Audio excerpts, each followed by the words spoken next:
বন্ধুরা, কেমন আছো তোমরা সবাই? আমি ভালো আছি। আজকে একটা নতুন রেসিপি করব, নিরামিষ রেসিপি করব, কিন্তু দারুণ টেস্টি। অবশ্যই কিন্তু পুরোটা দেখো, না দেখলে মিস করবে। আমি এই পনিরটাকে প্রথমে একটু গ্রেট করে নেব।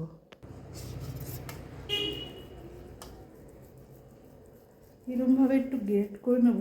পনিরটা গ্রেট করে নিলে তারপর যে আমি রেসিপিটা করব, এত দারুণ টেস্ট লাগে, সবাই বুঝতেই পারবে না যে রান্নাটা এত টেস্ট লাগছে কিসের জন্য।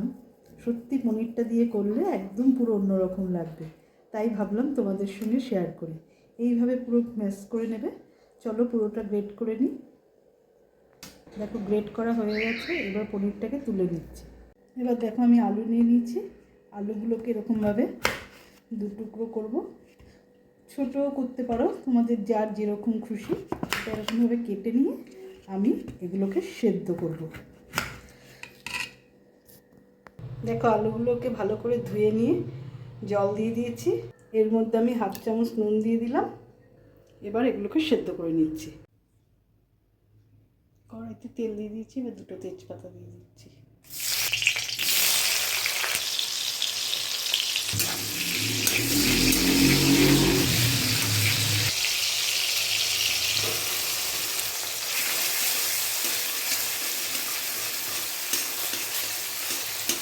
এটা ভালো করে একটু ভাজা ভাজা করে নেব।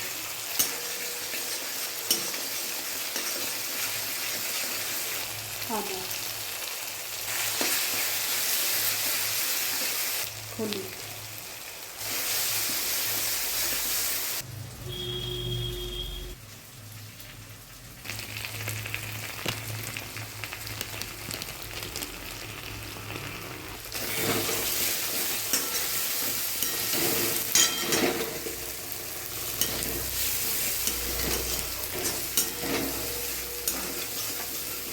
চিনি অল্প।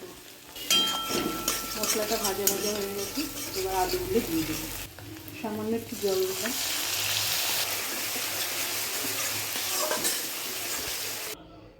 আলুগুলো দিয়ে দিলাম। এবার খুব ভালো করে এটা কষিয়ে নেব।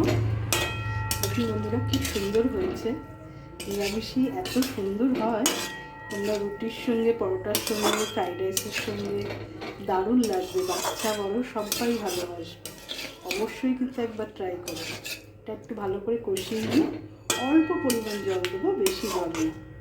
অল্প কাশ্মীরি লঙ্কার গুঁড়ো দিচ্ছি, একদম অল্প। ভালো করে নেড়ে নেবো। মশলাটা যেহেতু ভাজা হয়ে গেছে, আর বেশি ভাজবো না। এবার জল দিয়ে দেবো। বড় কাপের 1 কাপের মতন জল দিয়ে দিচ্ছি। লবণীয় দেখতে হয়েছে, দেখো তো বন্ধু, তোমরা করো অবশ্যই, ভীষণ ভালো হবে। এবার একটু ঢেকে দেবো।